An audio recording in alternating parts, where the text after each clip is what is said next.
कि हम लोग तो कौम है, हम लोग मेहनत करती हैं, इस टाइम बुरे हालात हैं, बुरे हालात से हम लोग गुजर रहे हैं, आगे भी गुजरते ही जाएंगे। ये कौम पिस रही है और ये पिसती ही चली जाएगी। तो आप ही देखें, इतने इतने बड़े इन्वेस्टर्स जो हैं वो डायरेक्ट जो है नरेंद्र मोदी साहब से इंडिया से जो है वो राब्ते कायम कर रहे हैं। और इंटरनल पॉलिसी उन्होंने रखा हुआ कि हमारे ये अप्स हैं, ये डाउन्स हैं, हम इसके ऊपर जाएंगे, इसके ऊपर नहीं जाएंगे। उन्होंने एक चीज़ डिसाइड कर लिया। अगर आप पाकिस्तान के हवाले से ये चीज़ देखें तो आपकी इंटरनल पॉलिसी जो है वही डिफाइन नहीं है। हमारे पाकिस्तान में बेसिकली अभी 2/3 पॉपुलेशन के ऊपर तो गवर्नमेंट है ही नहीं, ठीक है। हमारे पास सबसे बड़ा जो ड्रॉबैक है वो है इलेक्शंस हैं कि हमें इलेक्शंस फेयर इलेक्शंस ना हमें करवाने हैं, बहुत अर्जेंट बेस पे करवाने चाहिए। अस्सलाम वालेकुम नाज़रीन, हम आवाज़ के साथ मैं हूं आपकी होस्ट आयशा मदीन। नाज़रीन, अगर हम बात करते हैं इंटरनेशनली ताल्लुकात की, इस टाइम जो है इंडिया नंबर 1 पे जा रहा है हर एक से ताल्लुकात बेहतर करने में, बल्कि लोग जो हैं उनसे ताल्लुकात बेहतर करना चाह रहे हैं। जैसा कि अभी हमने पिछले न्यूज़ में सुना कि इंडिया जो है US जा रहा है 3 रोज़ा दौरे पर। नरेंद्र मोदी साहब गए, वहाँ पर सबसे मुलाकात हुई और उधर जो है एलॉन मस्क जो है PM, उनसे मुलाकात हुई, बड़ी ज़बरदस्त मुलाकात रही। उनका मुलाकात का ये नतीजा निकला है कि वो अगले साल जो है बड़ी सरमाया करने जा रहे हैं, सरमायाकारी करने जा रहे हैं, बड़ी इन्वेस्टमेंट की खबर दिया उन्होंने कि वो अगले साल करेंगे। क्या कहते हैं, इतनी बड़े इन्वेस्टर जो है वो इस तरह से उनकी तरफ आ रहे हैं और बाकी सारे इन्वेस्टर्स भी जो है खुद ब खुद ऑटोमेटिकली इंडिया की तरफ जा रहे हैं। क्या ऐसी खास बात पाई जा रही है और क्या उनके ऐसी क्वालिटीज़ हैं, क्या स्टेप्स हैं, इसी बारे में आज हम बातचीत करेंगे। आवाम की तरफ जाने से पहले वीडियो को लाइक कीजिए और वीडियो के एंड तक रहिए मेरे साथ। देखिए, बेसिकली चीज़ ये है कि इंडिया इस टाइम ना बहुत इकॉनमी उसकी बहुत डेवलप कर चुकी है। उन्होंने मेहनत की है, एक यूनाइटेड कौम है वो जो साथ खड़ी है। उनका IT सेक्टर इस टाइम बहुत आसमानों पे पहुंच चुका है। लोग मेहनती हैं, लोग शॉर्टकट नहीं तलाश करते हैं। हमारे लोग शॉर्टकट तलाश करते हैं, वो मेहनती लोग हैं, मेहनत करते हैं, ठीक है। अब IT इंडस्ट्री में इंडिया बहुत आगे जा चुका है।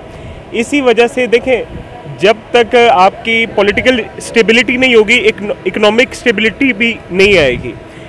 इंडिया एक पॉलिटिकल स्टेबल कंट्री है। उनको पता है हम लोगों का आगे 25-30 साल का क्या प्लान है। हम लोग ब्लाइंड है, हम लोगों को नहीं पता। सर, तो ये फिर हम कब सोचना शुरू करेंगे? आप ये देखें, ये अब उन्होंने भी तो एक सोचा है ना, वो हम एक साथ ही हम थे, आज़ाद अगर हम हुए हैं, एक साथ ही हुए हैं, थोड़ा बहुत फ़र्क होगा, इतना भी नहीं था, सेम ऑलमोस्ट कंडीशन थी। तो उन्होंने क्या सोचा, किस लिहाज से उनकी सोच चलती है कि वो हमारी उस लिहाज से नहीं चल सकती?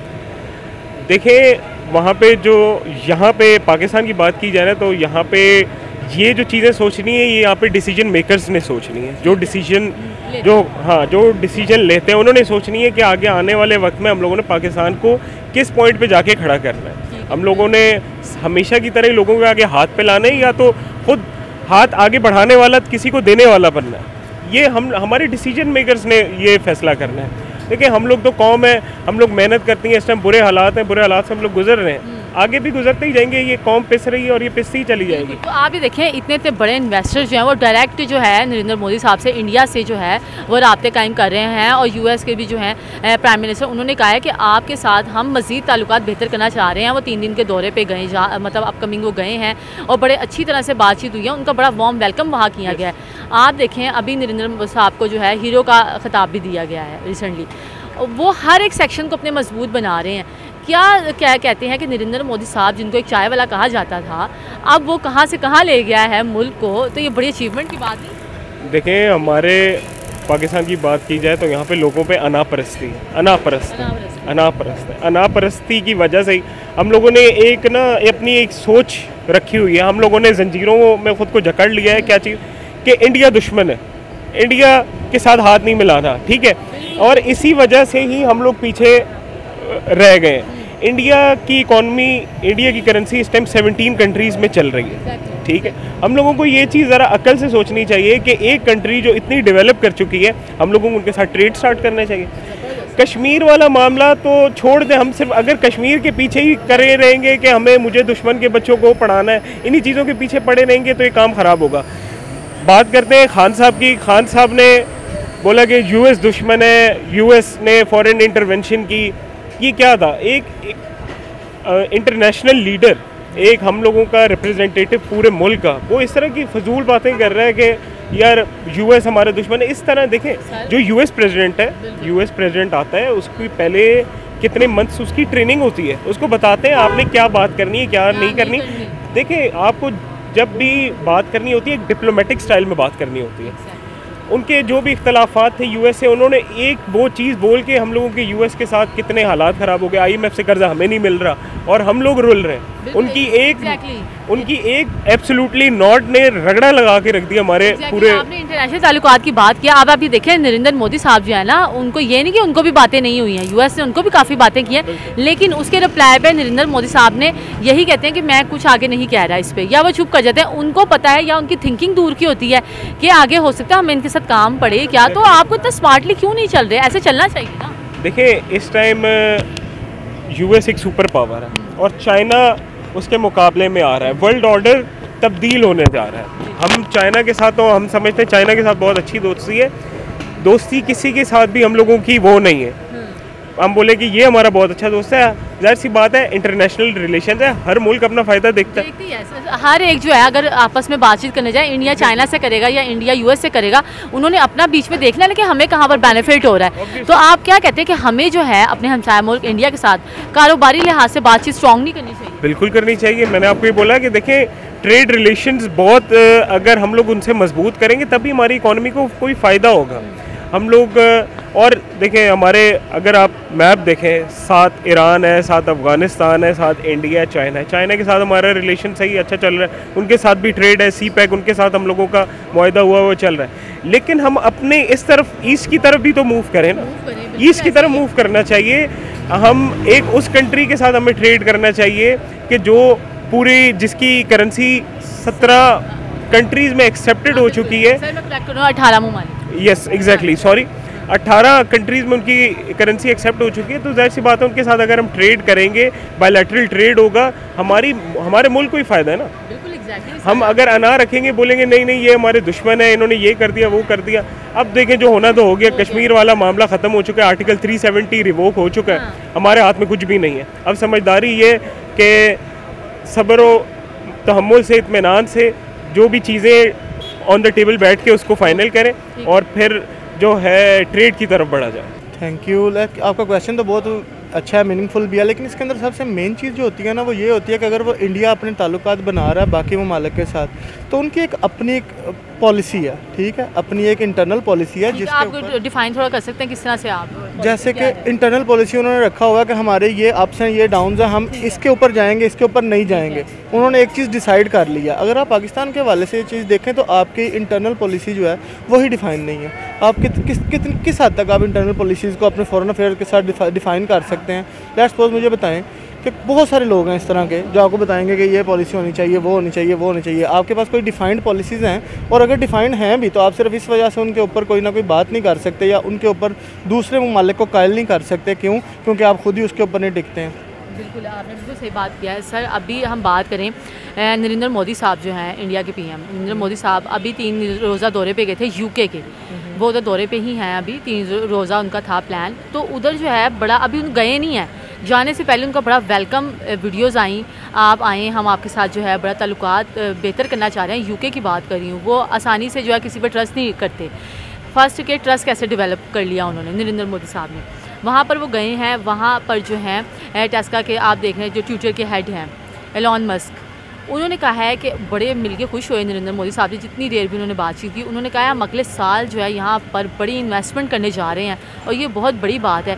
क्या कहते हैं, क्या ऐसे क्वालिटीज़ उधर पाई जा रही हैं? नरेंद्र मोदी साहब कैसे पॉइंट सकते हैं तो इतने वो हर एक के दिलों पे भी छाए जा रहे हैं और इस तरह से उनको प्रोटोकॉल दिया? एक्चुअली इसके अंदर ना 2-3 चीज़ें हैं। अभी मैं बात करूँगा वो फिर आ जाएगी कि पॉलिटिकली लाइकनेस पे बात आ जाएगी। नहीं, लेकिन आप बताएं, आप थोड़ा करके पॉइंट आउट, हमें पॉइंट्स देखने ना, क्या पॉइंट्स चल रहे हैं उसी के ऊपर बात करने लगा था। आज से अगर आप 10 महीने पहले की गवर्नमेंट देखें तो आपके पास भी एक ऐसा वज़ीर-ए-आज़म था जो किसी जगह पे जाता था ना तो वहाँ पे रेड कारपेट हो ना हो, वहाँ की पूरी एक फोर्स आती थी, वहाँ के अच्छे नुमाइंदे आते थे, ठीक है, वहाँ पे आपके वज़ीर-ए-आज़म को मिलना वज़ीर-ए-आज़म ही आता होता था। लेकिन जब आप किसी ऐसे बंदे की गवर्नमेंट में हो ना जहाँ पे आप सारी एक खिचड़ी भी पकी हुई है, ठीक है, और उन बंदों की एक गवर्नमेंट है और वो बंदा गवर्नमेंट में आ जाए जो कहता होगा बेगर्स कांट बी चूज़र्स, तो आप मुझे बताएं जो बंदा, अगर मैं ही अपने घर में बैठा ये कह रहा हूँ कि मैं भीख मंगा हूँ तो मेरी कोई रिस्पेक्ट करने के लिए बाहर से आएगा? तो बिल्कुल आपने सही बात की। तो क्या कहते हैं वहाँ पर इस तरह जो है नरेंद्र मोदी साहब किस तरह से कम्युनिकेशन करते हैं? वो इस तरह की कोई ऐसी बात या कोई अपने इदारों के खिलाफ या किस तरह से उनको लेके चलते हैं? बात इदारों के ख़िलाफ़ बात की नहीं है। देखें, मैं बहुत सारी चीज़ें इस तरह की, अदारे की कोई हैसियत नहीं होती जब तक एक कौम की हैसियत ना हो। अदारे कौम से बनते हैं, कौमें अदारों से नहीं बनती, ठीक है, आप किसी भी अदारे में जा सकते हैं, कोई अदारा आपके अंदर नहीं घुस सकता।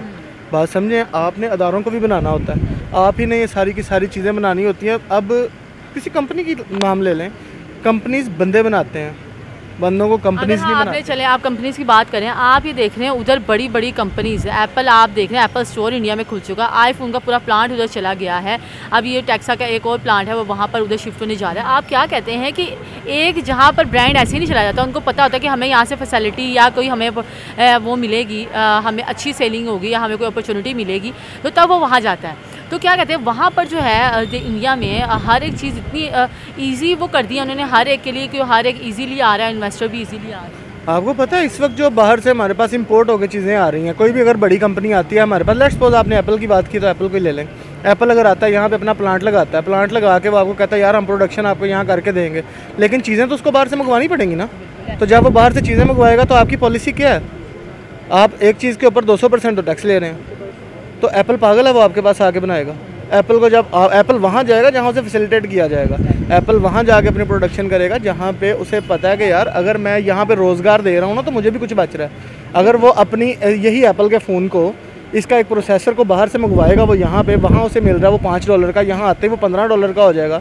जब वो बेचेगा उसको अपने फ़ोन में लगा के तो ऑटोमेटिकली वो $60-65 का हो जाएगा। तो जब आप डॉलर्स में लेके जा रहे हैं सारी चीज़ों को, एप्पल क्यों लगाएगा बताएं? बिल्कुल, आप ये देखिए अगर उन्होंने एलॉन मस्क की बात की भी है इन्वेस्ट करने की, ज़ाहिर बात है उनको लगा होगा कि यहाँ पर सारे इन्वेस्ट कर रहे हैं, तो अगर मैं करूँगा इन्वेस्टर एज अ इन्वेस्टर तो मुझे भी फ़ायदा ही होगा। एग्जैक्टली, लेकिन आउट ऑफ द वर्ल्ड जितने भी लोग हैं, रेस्ट ऑफ द वर्ल्ड आपके पास से तो सारी की सारी इन्वेस्टमेंट जा रही हैं। आपके पाकिस्तान के अंदर ऑलरेडी इंडस मोटर पिछले दिनों बंद हो गया, शेल के बारे में आपने सुन लिया होगा।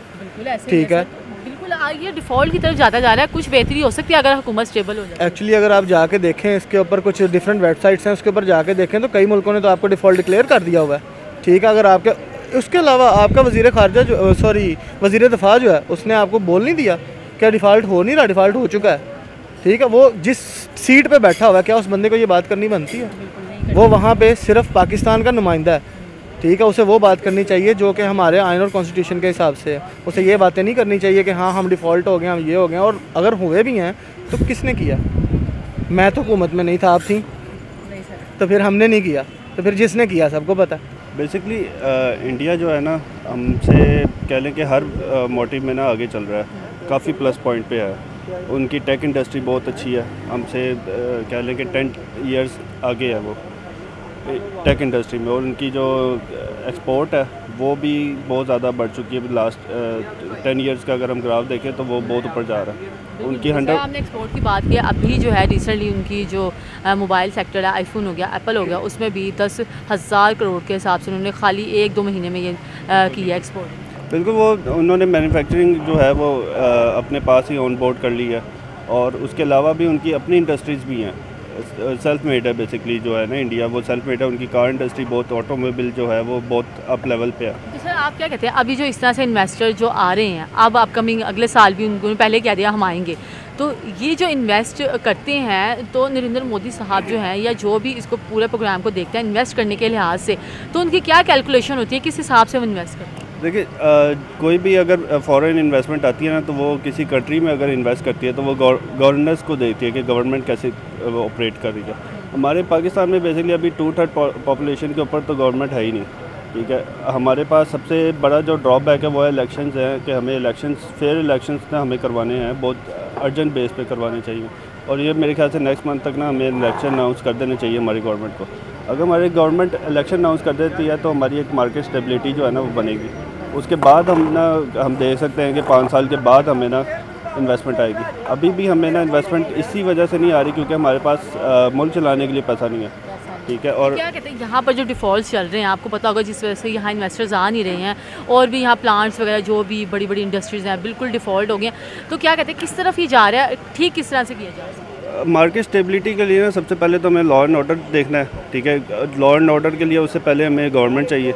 गवर्नमेंट हमारे पास है नहीं, असम्बलीज हमारी खाली पड़ी हुई हैं। ठीक है, तो एक ही पार्टी है, PDM पार्टी है जो चल रही है और ऑपरेट कर रही है पाकिस्तान को।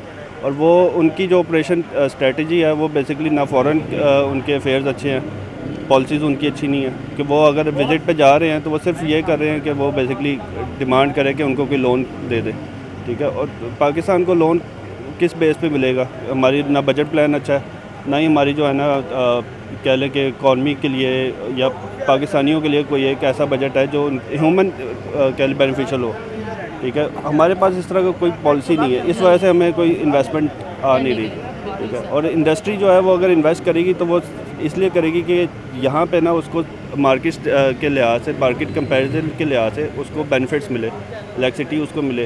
ठीक है, उसको लैंड ऐसी अप्रूव जगह पे मिले जहाँ पे उसको टैक्सेशन कम हो। बिल्कुल, आप ये देखिए जो सारी आप बातें बता रहे हैं कि एक कंपनी को अगर कोई इन्वेस्टर भी आता है या कोई कंपनी भी आती है, उनको ये सारी चीज़ें ज़रूरी होती हैं हर एक आगे ग्रिप बनाने रखने के लिए या उधर रहने के लिए। तो क्या कहते हैं, इंडिया जो है इसमें बिल्कुल प्रॉपर जा रहा है? इंडिया पॉलिसी मेकिंग के लिहाज से बहुत अच्छे हैं, उनके फॉरेन अफेयर्स बहुत अच्छे हैं। उनकी दुबई की इन्वेस्टमेंट की अगर आप देख लें तो पाकिस्तान की कह लें कि टोटल इनकम से भी ना ज़्यादा उनकी इन्वेस्टमेंट खाली दुबई के अंदर है।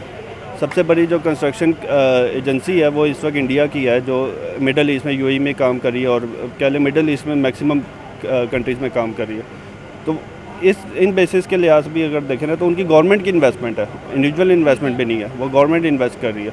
हमारे यहाँ पे ना इन्वेस्टमेंट किसी चीज़ पे नहीं है। एग्रीकल्चर हमारे पास है लेकिन हम उसमें भी डेली बेसिस पे नीचे जा रहे हैं। ठीक है, हमारे पास टूरिज़म है, वो एक साल पहले अगर आप पिछले साल का देखें तो हमने रिकॉर्ड जो है ना टूरिज़म किया था, वो अभी इस वक्त ज़ीरो पे है।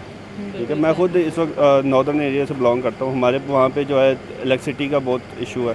ठीक है, हमारे पास पानी बहुत है लेकिन हम लोग वहाँ से इलेक्ट्रिसिटी जनरेट नहीं कर रहे। हम लोग अगर वहीं से इलेक्ट्रिसिटी जनरेट करें तो हम लोग जो है ये है कि आप जैसे डेवलपमेंट की तरफ ये नहीं जाते। क्या कहते हैं, अगर यहाँ हुकूमत स्टेबल हो सकती है तो कुछ हालात बेहतर हो सकते हैं, हम भी इंटरनेशनली ताल्लुकात अपने स्ट्रॉन्ग कर सकते हैं, हमारे इदारे बड़े कुछ इस तरह का फैसला लेंगे। बिल्कुल ऐसे ही हमें बेसिकली IMF का भी जो है वो यही चाह रही है कि हम लोग यहाँ पे गवर्नमेंट को स्टेबल कर लें। ठीक है, अगर गवर्नमेंट है ही नहीं तो वो पैसे किसको देगी? खाली वज़ीर आज़म की शक्ल देके तो पैसे नहीं मिलेंगे, गवर्नमेंट को मिलेंगे पैसे। गवर्नमेंट होगी तभी वो बजट प्लान आगे दे सकती है। अभी अपोजिशन है नहीं, बजट के ऊपर कोई जो है ना क्रॉस डिस्कशन नहीं हो रही है, डायलॉग नहीं हो रहे। और अभी जो बजट उन्होंने दिया है वो अवाम ने वैसे भी रिजेक्ट कर दिया, क्योंकि अवाम के लिए उसमें बजट में कुछ भी नहीं आया। हमें जो चीज़ बेसिक चीज़ चाहिए, हमें बिजली में हमें कोई टैक्स रिलीफ दे या ग्रॉसरी में कोई टैक्स रिलीफ दे, डेली यूजेज में बेसिकली ये है कि अगर यहाँ स्ट्रॉन्ग अगर हो जाती है, स्टेबिलिटी हो जाती है तो इंटरनेशनली ताल्लुकात अगर बेहतर होंगे, ओवरऑल सारा दोबारा खुद ही बेहतर हो जाएगा। हमारे ज़ाहिर कारोबारी लिहाज से अगर उनसे बातचीत करेंगे ऐसे ही, बिल्कुल ऐसे ही। अब अगर हम यही देखें ना कि लोकल जो इंडस्ट्रीज़ है हमारी, जो कह लें कि फैक्ट्रीज़ हैं, वो इस गवर्नमेंट के आने के फर्स्ट 6 मंथ में ना 400 प्लस जो है ना फैक्ट्रीज़ बंद हो गई थी। वो इस वजह से बंद हुई थी क्योंकि इनको इंपोर्ट जो करनी पड़ती थी रॉ मटेरियल्स, उस पर जो है ना टैक्स बढ़ चुका हुआ है और 45% जो इन्होंने अदर टैक्सेस में ना इंक्रीज़ किया। तो इंडस्ट्री के ऊपर जब इतना लोड पड़ेगा तो वो उसका बजट जो है ना वो एकदम से उसको कवर नहीं कर पाएगा। तो एनुअल बजट होना चाहिए हमारा, ये ब्रेक डाउन में नहीं होना चाहिए। हर 2 महीने बाद 4 महीने बाद एक बजट आ जाता है, मिनी बजट नहीं आना चाहिए और इंक्रीज़ नहीं होना चाहिए प्राइसेस में बहुत वेरिएंटली। जी नाज़रीन, हम पाकिस्तानी इमाम की तरफ गए, उनसे पूछा कि इस तरह से जो है एलन मस्क ने जो है अगले साल बड़ी सरमायाकारी का ऐलान किया है। उनका यही कहना था कि एक जो जगह है वहाँ पर अगर प्रॉपर स्टेबिलिटी हो सबसे पहले, और उनको पता है कि यहाँ अगर हम इन्वेस्ट करेंगे हमें कोई प्रॉफिट भी होगा और फ़ायदा भी होगा। ज़ाहिर बात है हर एक जो इन्वेस्ट करता है उन्होंने हर एक चीज़ अपनी देखनी होती है। अगर हम पाकिस्तान की बात करें, यहाँ पर इन्वेस्टर नो डाउट यहाँ पर भी इन्वेस्ट करते थे, लेकिन हमारी हुकूमत जो है स्टेबल नहीं रही है। उनको ये पता ही नहीं है कि यहाँ पर हमने इन्वेस्ट करना है तो कहाँ पर किस पर करें। यहाँ पर तो आपस में ही इनके ताल्लुकात नहीं बढ़ते और इनके कारोबार को ही फ़ायदा नहीं होता, तो हमें कैसे देंगे। इस तरह की मज़ीद वीडियोज़ को देखने के लिए हमारा चैनल ज़रूर सब्सक्राइब कीजिए। अल्लाह हाफ़िज़।